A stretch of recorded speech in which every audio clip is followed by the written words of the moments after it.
depression, stalking, sexting, even suicide. What do they all have in common? The internet, smartphones, and social media. So how can you protect your kids from these online dangers? Take a look. Caleb Kinchlow wears many hats in media: producer, videographer, editor, and host.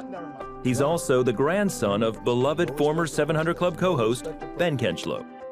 Caleb loves technology, but he sees the need to protect his kids from its dangers, and he wants to help other parents do the same. He says many of them are unaware of what kids can easily access or what to do about it. In his book, Parents, Kids, and Technology, Caleb offers explanations, practical tools, and encouragement to keep your family safe in the tech world.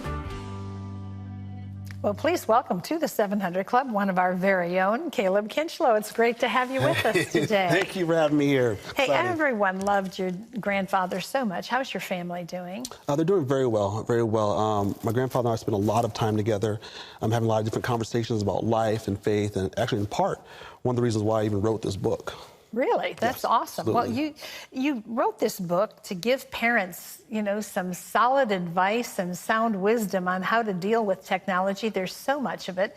It's a lot to stay on top of. What made you so passionate about this, Caleb? Right. Well, Terry, over the past few years, we've seen these headlines involving depression, suicide, and anxiety, and there are two consistent things with these headlines. One, they involve technology or social media of some sort.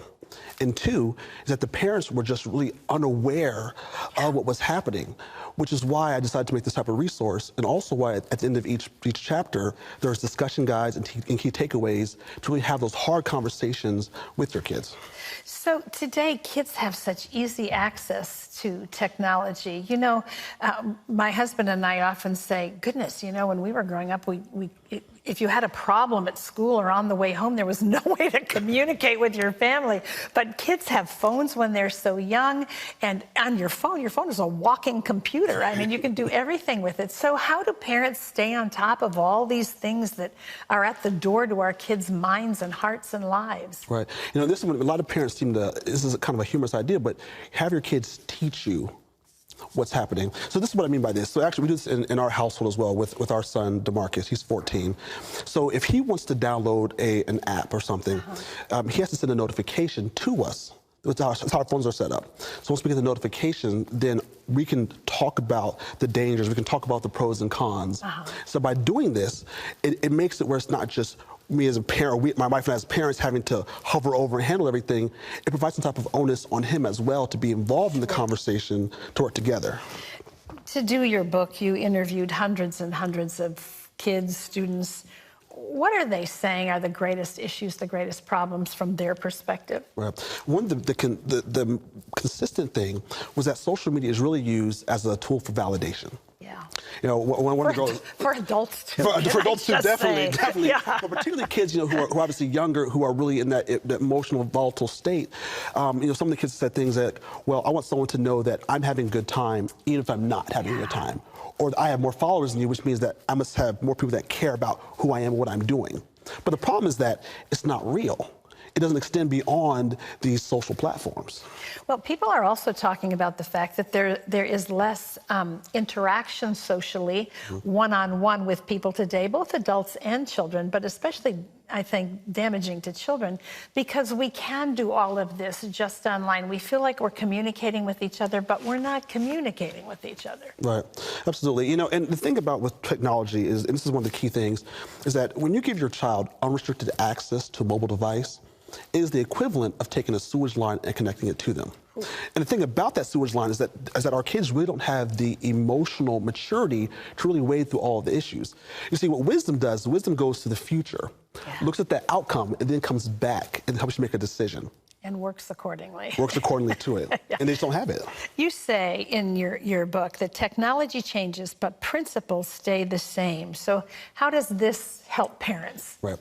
So obviously we know that technology is constantly evolving. But as adults, we've all been kids before, right? Yeah. Now, the only difference, though, is that the vehicle for communication has changed.